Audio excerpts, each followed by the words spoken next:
कोकिळा कावळ्याच्या घरात अंडी घालते हे आपल्यापैकी बऱ्यांना ठाऊक आहे। या पाठीमागे पक्ष्यांचे वैविध्यपूर्ण जीवन कारणीभूत असलं तरी अशाच पद्धतीनं तासगाव तालुक्यातील सावर्डे गावातील जिल्हा परिषद शाळेच्या परिसरात कावळ्याच्या घरट्यात जन्मलेल्या एका कोकिळेच्या पिल्ल्याला कावळ्यानं चोच मारून जखमी केलं। त्यानंतर हे जखमी पिल्लू भर उन्हातान्हात रस्त्यावर पडले असल्याचे सावर्डे जिल्हा परिषद शाळेतील विद्यार्थ्यांच्या लक्षात आले।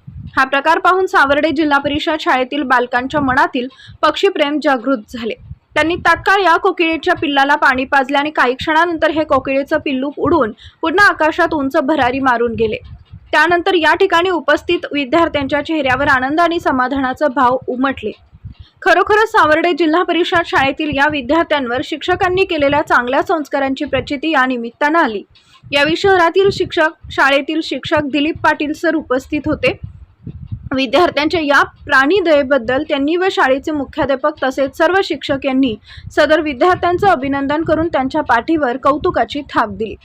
सावर्डे जिल्हा परिषद शाळेतील विद्यार्थ्यांनी दाखवलेली ही संवेदनशीलता पाहून खरोखरच कौतुकास्पद आहे। निसर्गाच्या चक्रात हस्तक्षेप न करता एक जीव वाचवण्यासाठी त्यांनी जे पाऊल उचललं त्यातून त्यांच्यावर झालेल्या उत्तम संस्काराचं दर्शन घडते।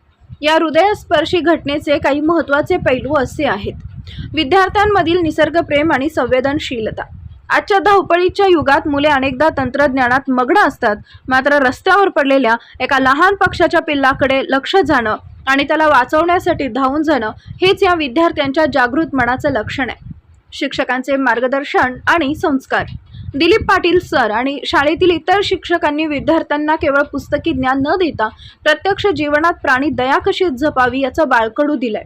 शिक्षकांनी विद्यार्थ्यांच्या या कृतीची दखल घेऊन त्यांचं कौतुक करणं ही गोष्ट इतर मुलांसाठीही प्रेरणादायी ठरेल। निसर्गातील एक वास्तव।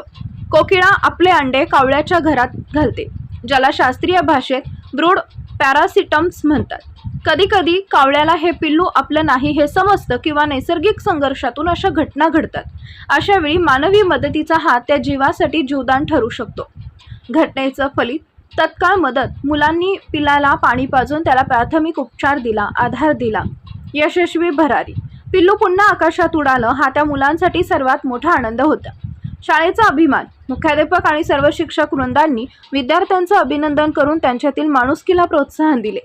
शब्दांपेक्षा कृती मोठी असते हेच या सावर्डे गावातील विद्यार्थ्यांनी सिद्ध करून दाखवले।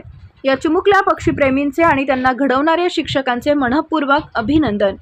उदयसिंह राजपूत, संपादक, उदय वार्ता न्यूज नेटवर्क।